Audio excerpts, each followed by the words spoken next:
Hello students, in this video I am going to talk about the derivation of Sabine formula। और मैंने अपनी पिछली video में आपको रेवर्बरेशन टाइम के बारे में ऑलरेडी बताया हुआ है। अगर किसी ने वो वीडियो नहीं देखी तो प्लीज़ वो देख लें, क्योंकि वो इसका बेस है।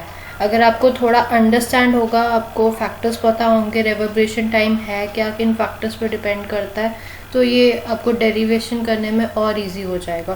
क्योंकि ये डेरिवेशन थोड़ी सी ट्रिकी हो जाती है, कई बार पेपर में पूछी गई है ये। सो पहले मैंने सोचा था कि इसको छोड़ देंगे इस टॉपिक को, क्योंकि ये बहुत थोड़ा लेंथियर हो जाता है और इतना अंडर ग्रेजुएट के हिसाब से थोड़ा सा वो लगता है।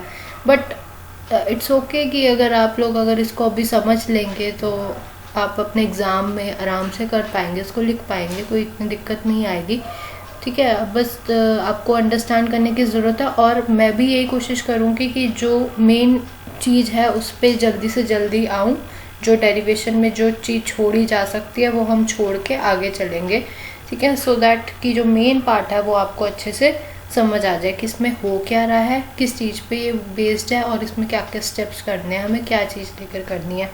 बेसिकली सबसे जो मेन चीज़ है वो है इसमें कि रेवर्बरेशन टाइम के ऊपर। ठीक है, तो रेवर्बरेशन टाइम के लिए सबसे पहले आपको ये पता होना चाहिए कि रेवर्बरेशन होता क्या है। बेसिकली क्या है कि जब आप किसी रूम में हो, आप वॉल्स हैं, रूम में कर्टन्स हैं, ठीक है, रूम में सीलिंग है, और भी रूम में, ठीक है, विंडोज़ हैं और एक्सेट्रा बहुत सारी चीज़ें हैं। तो जब कोई साउंड प्रोड्यूस होती है वो हर एक सब्सटेंस की अपना एक एब्जॉर्प्शन कोफिशिएंट होता है। ठीक है, मैं अभी बताती हूँ कि एब्जॉर्प्शन कोफिशिएंट भी क्या है। तो हर एक का अपना एब्जॉर्प्शन कोफिशिएंट है। बेसिकली मीनिंग यही है कि उसकी मतलब कैपेसिटी है, या ये कह लो कि कितनी साउंड एब्जॉर्ब कर सकता है। ठीक है, हर एक सब्सटेंस का अपना होता है। सो इस तरीके से क्या है कि जब कोई साउंड प्रोड्यूस होगी और डिफरेंट सब्सटेंस के साथ हिट होगी, तो कोई मटेरियल ऐसे है कि जो ज़्यादा टाइम लगाएगा, कोई मटेरियल ऐसा होगा कि जो कम टाइम लगाएगा। ठीक है, रिफ्लेक्ट होके वापस आने में कोई ज़्यादा टाइम लगाएगा। So it depends on the substance, the nature of the substance. ठीक है, और इस तरीके से क्या है कि थोड़ा थोड़ा फ़र्क आ जाता है टाइम में। वो जो लैग ऑन होता है ना, ये मल्टीपल रिफ्लेक्शंस की वजह से, इसी प्रोसेस को हम ये रेवर्बरेशन कहते हैं। ठीक है, आई होप ये आपको क्लियर है। जिसने पिछली वीडियो देखी है उसको पता होगा कि रेवर्बरेशन बेसिकली है द इको ऑफ साउंड ही। ठीक है, बट अब हम इसको थोड़ा मैथमेटिकली पढ़ेंगे कि एक्चुअल में जो रेवर्बरेशन टाइम है ये कैसे हम निकालते हैं, सबाइन फार्मूला कैसे निकालेंगे वो हम देखते हैं। तो सबसे पहले कि अगर आप देखें कि जो रेवर्बरेशन है, this is basically the sustenance of sound which is due to multiple reflections. Okay, sustenance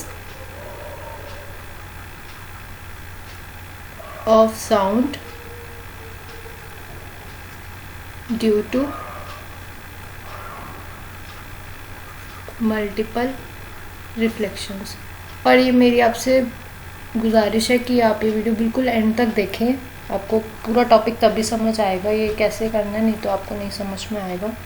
सो जो रेवर्बरेशन टाइम है ये बेसिकली होता क्या है मैथमेटिकली, अब हम देखेंगे इसको। हम पहले हमने चीज़ों को थोड़ा क्वालिटेटिवली पढ़ा था पिछली वीडियो में, अब हम क्वांटिटेटिवली पढ़ेंगे। ठीक है, तो रेवर्बरेशन टाइम में क्या है, this is the time taken to fall from its maximum energy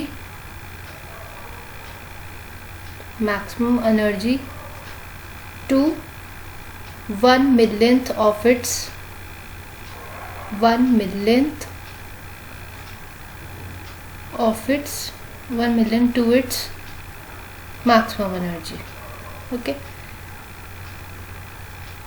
ठीक है, सिंपल सी भाषा में अगर आप एनर्जी मैक्सिमम को आप EM से डिनोट करते हो, तो जो time which is taken to fall from the maximum energy to the 1/1,000,000 of the maximum energy। 1/1,000,000 मतलब 1/1,000,000, million is 10⁶। ओके, सो ये जो टाइम लगता है एनर्जी को फॉल होने में from maximum energy to 1/1,000,000 of its maximum energy, this time is known as reverberation time.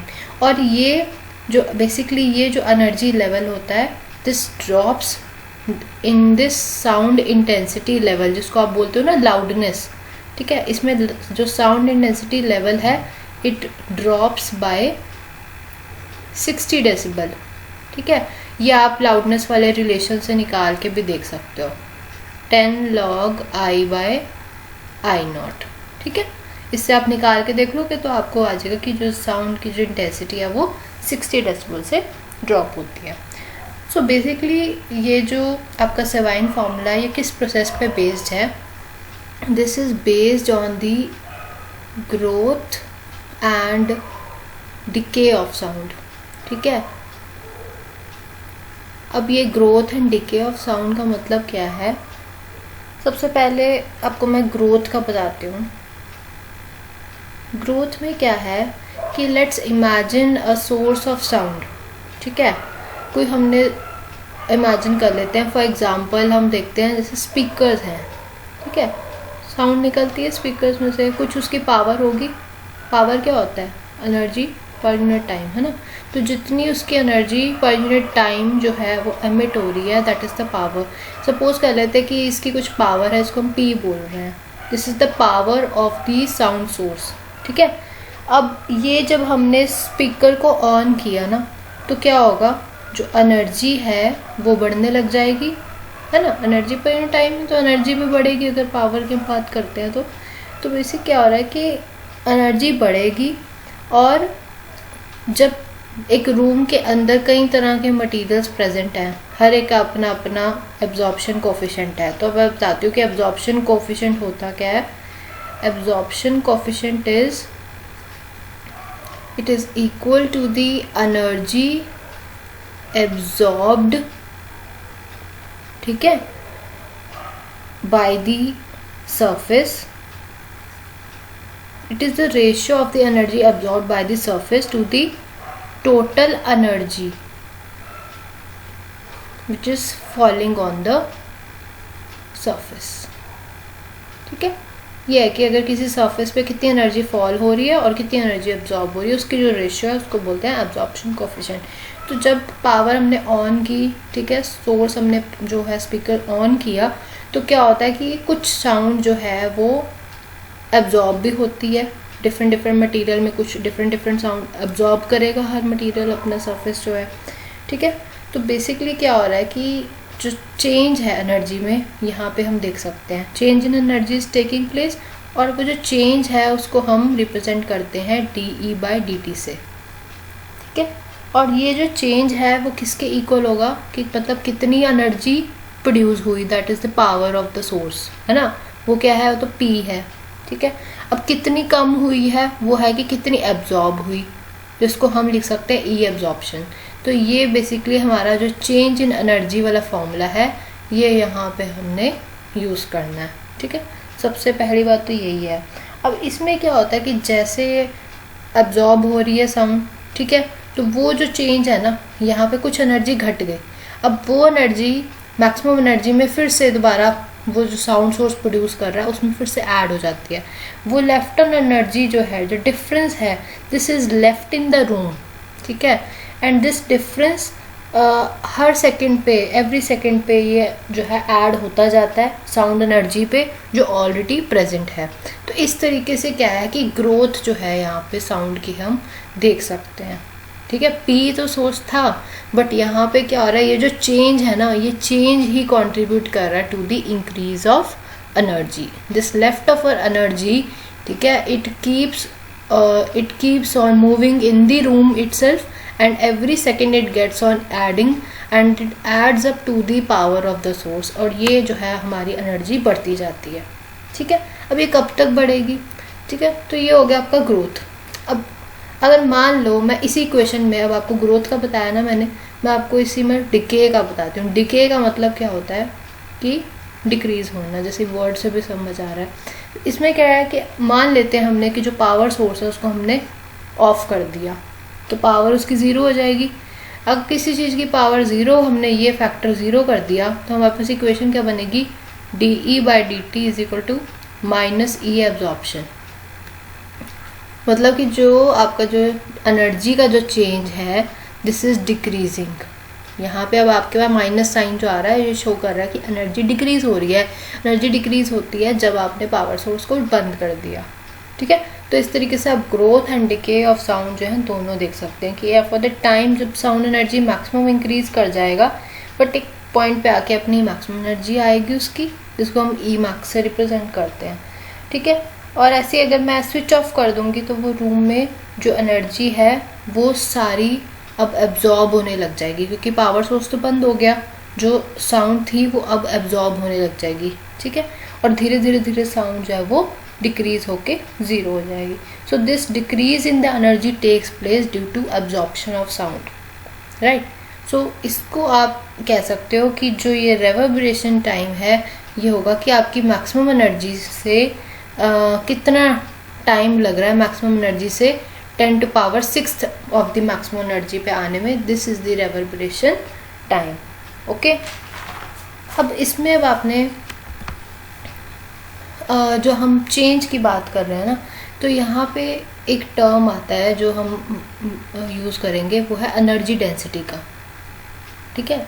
Energy density जो होता है this is energy per unit volume, और ये जो क्वांटिटी है ना एनर्जी डेंसिटी ये कांस्टेंट रहती है। एनर्जी चेंज होती है, ये आपने भी देखा चेंज इन एनर्जी हो रहा है, पर जो एनर्जी डेंसिटी है वो कभी भी चेंज नहीं होती, ये कांस्टेंट रहती है, ठीक है। तो हम change in energy per unit time तो निकाल सकते हैं, ठीक है। और हम ऐसे लिख सकते हैं इसको, आप कैसे भी सिंबलाइज कर लेना। मैं इसको ऐसे कैपिटल ई से डिनोट कर रही हूँ और इसको थोड़ा कर्ली ई से डिनोट कर रही हूँ एनर्जी डेंसिटी को, ठीक है। तो जो एनर्जी जो आपकी टोटल एनर्जी है it can be written as this into volume where V stand for volume, okay.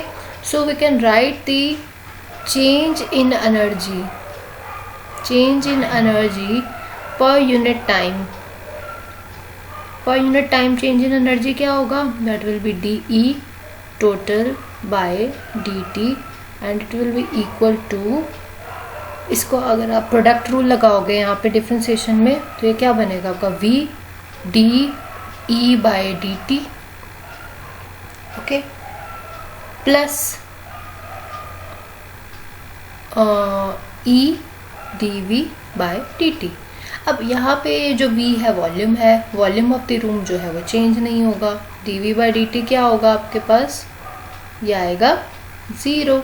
So ये तो आपका फैक्टर हो गया 0, क्योंकि वॉल्यूम जो है वो चेंज नहीं होती, ठीक है। और इस इक्वेशन को आप ऐसे लिख सकते हो कि D total upon D T is equal to V D E by D T, okay. I hope it's clear. So मैं इस इक्वेशन को 1 पुट कर रही हूँ और मैं जो डी बाई डी टी को मैंने V D E by D T लिखा है, इसको मैं कैसे रिप्रेजेंट कर सकती हूँ चेंज इन एनर्जी को, जो मैंने पीछे बताया था चेंज इन एनर्जी किसके इक्वल होता है, जो P माइनस क्या है जो एनर्जी एब्जॉर्ब हुई, राइट। ये मैंने बताया था कि D E by D T क्या है ना, ये चीज़ है। So D E by D T को मैंने अभी ये निकाला V D E by D T, so I can put here V D E by D T is equal to P minus E absorb, means power minus energy absorbed. अब यहाँ पे जो आपका ये जो फॉर्मूला है एनर्जी एब्जॉर्ब्ड का, इस लेवल पे हम सीधा लिख रहे हैं, मैं इसको डिराइव करके नहीं दिखाने वाली यहाँ पे, बहुत ही लेंदी हो जाएगा, ठीक है। तो आप ये प्लीज़ ही एज इट इज़ लर्न कर लेना। और ये जो फॉर्मूला है that is equal to P E absorption का मैं लिख रही हूँ which is E, right. E energy है और ये वी जो है वेलोसिटी के लिए है छोटा, और फिर summation S dot A, okay, where S stand for surface area, A stand for absorption coefficient divided by 4, okay.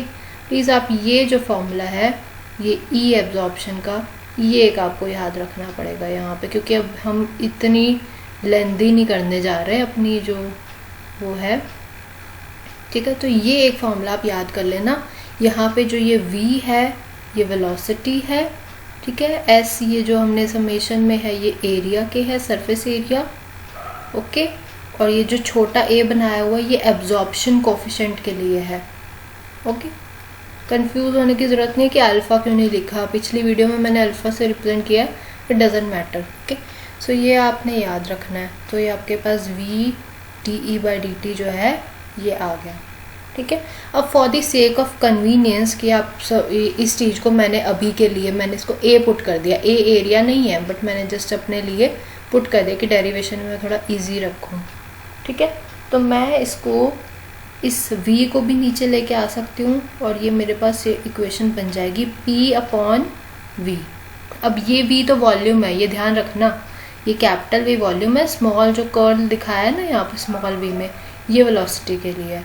So ये बन जाएगा आपके पास e small v by capital V और 4b है और ये कैपिटल A, ठीक है। ये ऐसे आ गया आपके पास। अब यहाँ पे जो आपके पास ये टर्म है VA/4V है ना, इस चीज़ को मैं यहाँ पे for the sake of convenience यहाँ पे मैं अल्फ़ा पुट कर रही हूँ, ये भी एक कांस्टेंट ही है, ठीक है, ठीक है। तो ये ध्यान रखना, फिर इसको मैंने अल्फ़ा पुट कर दिया और ये जो इक्वेशन है मेरी, ये वाली इक्वेशन है ना, इस इक्वेशन को मैं 2 मान लेती हूँ, ठीक है। और मैंने इक्वेशन 2 को मल्टीप्लाई करा, मल्टीप्लाई एंड डिवाइडेड बाय किससे, VA/4 से, VA/4 ये जो है ना VA/4 यहाँ पे अल्फ़ा के अंदर दिख रहा होगा ये वाला है ना। तो इसमें अगर आप करोगे मल्टीप्लाई तो आप देखोगे कि DE/dt is equal to P upon V, okay. VA/4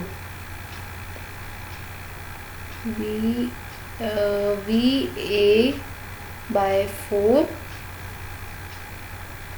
okay, VA/4। अब यहाँ पे आप देखो VA/4 यहाँ पे एक अल्फ़ा निकल के आएगा, ठीक है। चलो अभी मैं एज इट इज़ लिखती हूँ। ये जो टर्म थी अल्फ़ा थी, अल्फ़ा डिवाइडेड अगर इसको मैं करूँगी तो ये क्या बनेगा E और साथ में ये बनेगा आपके पास अल्फ़ा, ठीक है।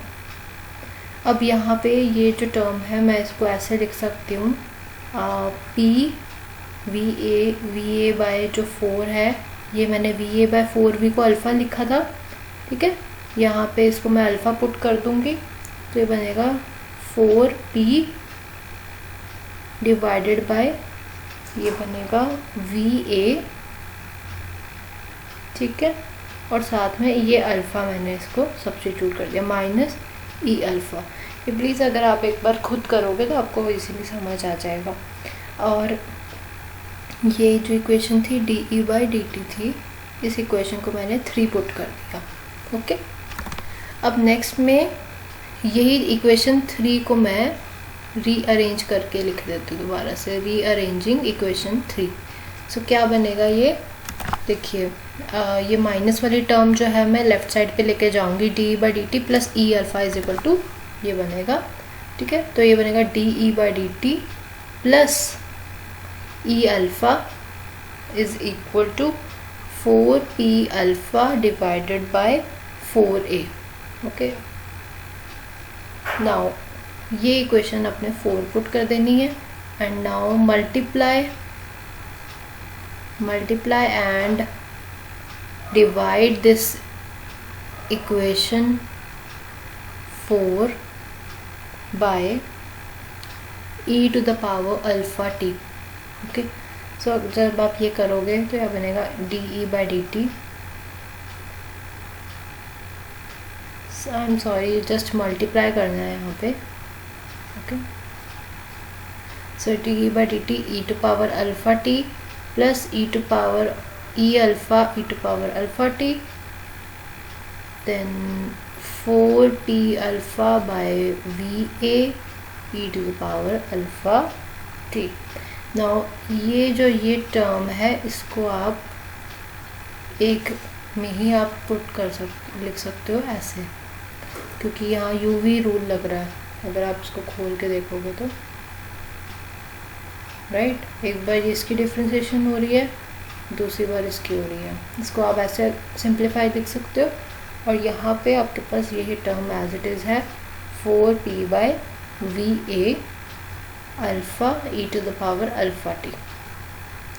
Okay, this is equation number 5. Now you have to integrate the equation 5. What you will get is e to the power alpha t into e is equal to, यहाँ पे इंटीग्रेशन करोगे t के with respect to हो रहा है, तो आप देखोगे कि ये e की पावर जो एक्सपोनेंशियल वाली टर्म है सिर्फ वही आएगी, तो ये p/4a alpha e to the power alpha t by alpha हो जाएगा, राइट। सो ये तो कैंसल आउट हो जाएगा, और ये आपके पास बनेगा 4p/VA e to the power alpha t e to the power alpha t। Okay, और साथ में एक कांस्टेंट ऑफ इंटीग्रेशन भी आएगा, क्योंकि आप इंटीग्रेशन कर रहे हो, कोई लिमिट्स के साथ तो कर नहीं रहे हो, तो आर्बिट्री कांस्टेंट ऑफ इंटीग्रेशन आएगा, जिसको मैंने k से रिप्रेजेंट कर दिया। Okay, so this is now equation number 6। Now you have to find this value of k। अगर आपको k की वैल्यू फाइंड करनी है, आपको बाउंड्री कंडीशंस लगानी पड़ेंगी। सो बाउंड्री कंडीशन यहाँ पे हम क्या लगाएंगे, we will put first t is equal to 0, ठीक है। अब पहले मैं इक्वेशन दोबारा से लिख देती हूँ, e to the power alpha t is equal to 4p e to the power alpha t divided by VA plus k, ठीक है। k निकालना है अब आपने, t अगर 0 पुट करेंगे तो क्या बनेगा, ये बनेगा यहाँ तो e is equal to 4p/VA, ठीक है। और अल्फ़ा है, हाँ एक चीज़ यहाँ देखो, अगर आप t को 0 पुट करोगे, टाइम अगर 0 है, इनिशियली देख रहे हो तो एनर्जी भी 0 है उस टाइम पे, तो आपका ये जो है ना, ये भी 0 हो जाएगा। ओके, ये 0 हो जाएगी, एनर्जी 0 हो गई ना, प्लस k, ठीक है। तो k आ जाएगा -4p/VA। दिस कांस्टेंट की वैल्यू जो है ये वापस यहाँ पे पुट कर देंगे, क्या बनेगा, e alpha t is equal to 4p alpha t divided by VA -4p/VA। अब यहाँ पे ये जो e की पावर अल्फ़ा t है, मैं इसको कॉमन लूँगी, ठीक है। इसको कॉमन लूँगी तो ये बनेगा 4p/VA -4p/VA e to the power minus alpha t। Okay, then e alpha t है, और मैं इसको दोनों तरफ से कैंसिल आउट कर देती हूँ, तो मेरे पास e क्या बनेगा, 4p/VA को मैं बाहर ले लेती हूँ, तो बनेगा 1 minus e to the power minus alpha t। Okay, ये इक्वेशन आ गई, और ये हमने क्या नंबर दिया था पीछे, 6 दिया था। ओके, तो ये आपके पास जो इक्वेशन है ये आ गई आपके पास, इक्वेशन नंबर 7 आ गई, ठीक है। ये इक्वेशन है 7। ओके, अब इस इक्वेशन 7 में अगर आप देखोगे कि अगर आप टाइम t इक्वल टू 0 पे देखते हो, तो टाइम t इक्वल टू 0 पे क्या होगा, यहाँ पे जो एक्सपोनेंशियल वाली टर्म है, ठीक है, ये 1 हो जाएगी पूरी। 1 माइनस 1 क्या होता है, 0। t इक्वल टू 0 पे आप देखते हो कि e भी 0 आ रहा है, और अगर मैं t इन्फिनिटी पे देखूंगी तो क्या होगा, e की पावर माइनस इन्फिनिटी क्या होता है, 1/e to power infinity, that will be 1/infinity which is 0। तो 1 माइनस 0 इज़ 1। सो आपके पास ये जो है सिर्फ ये बाहर वाला ये फैक्टर बचेगा। सो एनर्जी आएगी 4p/VA। तो मतलब मैक्सिमम जब इन्फिनाइट टाइम पे आप देख रहे हो, मतलब मैक्सिमम एनर्जी जो होगी वो आपकी 4p/VA के इक्वल है, मतलब EM जो है दैट इज़ 4p/VA। यहाँ से ये चीज़ आ रही है, और ये जो इक्वेशन है ना आपकी, जो आपको ये मैक्सिमम एनर्जी दिखा रही है, ठीक है, और ये बता रही है कि कैसे एनर्जी जो है बढ़ रही है। ओके, टाइम भी टी इक्वल टू 0 पे 0 है, मैक्सिमम जो है आपके पास ये एनर्जी जो है ये आपकी जो इक्वेशन है, this is the equation for the growth sound energy growing. Okay, so this equation number 7 can be written as, equation number 7 जो है this is basically with the function of time, so you can write Et is equal to, जो आपका factor था वो था 4p/va, है ना, 4p/va, और था 1 माइनस e⁻ -α t, ये था। और मैंने कहा कि 4p/va को आप मैक्सिमम जो है em के पुट कर सकते हो, तो ये जगह 1 minus e⁻ -α t, so Et becomes this. ये जो आपकी इक्वेशन है ना, ये आपकी इक्वेशन नंबर ग्रोथ इक्वेशन आ गई, 8 इक्वेशन जो है। This equation represent the growth of sound energy. Okay, growth of sound energy clear हो गया, ठीक है। तो अगर आप इसको दोबारा, अगर मैं इसी इक्वेशन को फिर से लिख के बताऊंगी डिके के टर्म्स में ही, कैसे हम डिके को लिख सकते हैं। अब वापस आपको फिर से आना पड़ेगा, जो आपके पास ये वाली जो इक्वेशन थी ना, ये वाली इक्वेशन है, इसको यूज़ करेंगे हम फिर से, ठीक है।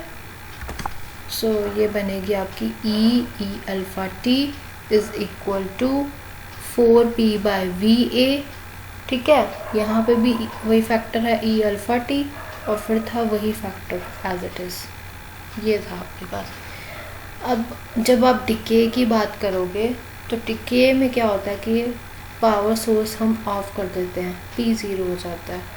जब P 0 हो जाएगा मतलब ये पूरा जो फैक्टर है ये 0 हो जाएगा, मतलब ये वाला फैक्टर पूरा 0 हो जाएगा, मतलब E⁻t is equal to minus 4p/va। I can write it this, okay. और ये जो है ना 4p/va, अभी हमने पीछे लिखा था कि ये em के इक्वल है, तो मैं इसको लिख सकती हूँ E⁻t is equal to minus em, right. So I can write it as, because I think it was minus sign ना, हाँ, okay, so this equations become E⁻t is equal to em, okay, because this em is equal to 4p/v⁻,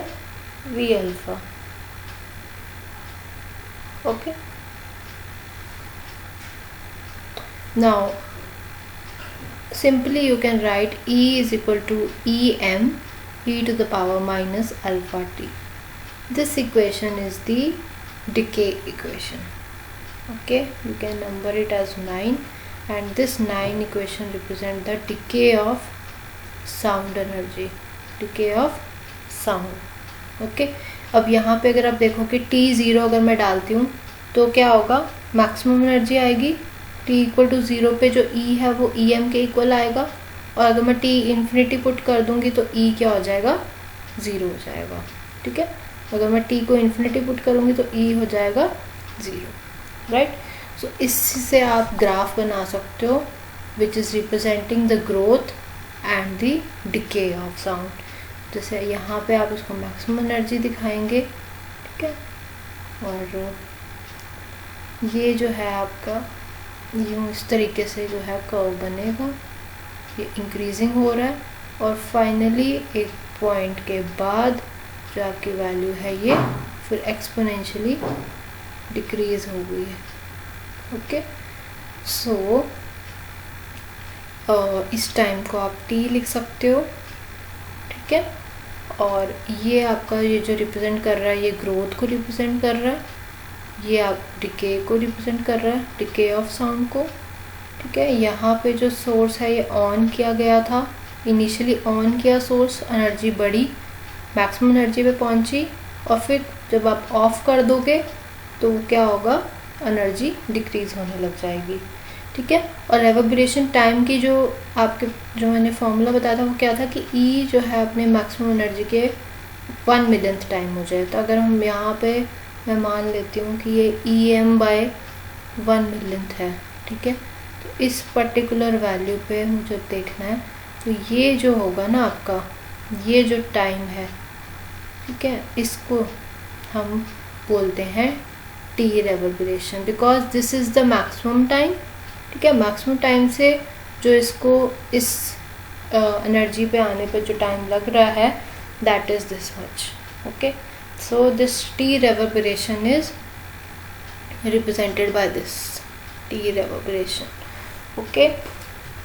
so मेरे पास जो equation थी वो ये थी कि E is equal to E M E to the power minus alpha T, decay की जो equation थी। अगर मेरी energy E M by 10 to power 6 हो रही है, मान लेती हूँ मेरी ये T जब कैपिटल T के इक्वल होगा तो एनर्जी भी मेरी E M by 10 to power 6 हो रही है। तो मैं इसको ऐसा लिख सकती हूँ E to power minus capital T, right. E M cancel हो जाएगा and I will be left with 10 to the power 6 is equal to E to the power alpha T, right. So if अगर मैं यहाँ पे log लूँगी तो log base E 10 to power 6 is equal to alpha T हो जाएगा, ठीक है। और उसके बाद इसको हम लिखेंगे log base E 10 is equal to alpha T. So ये लॉग 10 जो होता है 1 होता है, सॉरी लॉग बेस ई है, लॉग बेस ई 10 जो होता है वो होता है 2.303, ठीक है। तो ये मैं यहाँ लिख देती हूँ 6 into 2.303 is equal to alpha. Alpha क्या है, हमने स्टार्टिंग में इसको पुट किया था ना, अल्फ़ा को हमने पुट किया था वी ए को, वी ए बाय 4v जो था इसको मैंने अल्फ़ा के इक्वल पुट किया था, ठीक है, multiply by T. So T जो है आपके पास आ जाएगा 6 multiply by 2.303 multiply by 4v, capital V volume के लिए है, फिर स्मॉल v है जिसको आप बोलते हो वेलोसिटी। वेलोसिटी ऑफ साउंड क्या होती है, इसको हम 330 मीटर पर सेकेंड कंसिडर कर रहे हैं, ठीक है। और साथ में ये ए है जो आपका एरिया है, ठीक है। ए कैपिटल ए, सॉरी ये कैपिटल ए भी हमने जो कांस्टेंट कंसिडर किया था समेशन एस डॉट ए जो था आपका स्टार्टिंग में, ये वो ए है, ठीक है। इसको वापस हम पुट कर देंगे ए को। सो ये जो वैल्यू अगर आप सॉल्व करोगे ना, ये सारी इसकी वैल्यू जो है सॉल्व करने के बाद ये आती है 0.167 कैपिटल वी, और ए की वैल्यू सब्स्टिट्यूट कर देंगे समेशन एस डॉट ए, तो आपके पास ये जो है टी का फॉर्मूला आ जाएगा रेवर्बरेशन टाइम का। So this was what I needed. So ये रेवर्बरेशन टाइम जो है ये प्रूव हो गया, ओके। मुझे पता है ये थोड़ा सा लेंदी है, बट जब आप फाइनल रिजल्ट पे पहुंच जाओगे तो आपको बहुत अच्छा लगेगा। और ये टॉपिक इजी है, बस ग्रोथ और डिके बताया गया है, ठीक है। So I hope it's clear. If you're having any doubts, you can put it in the comment section. So that's all for today. Thank you and have a nice day.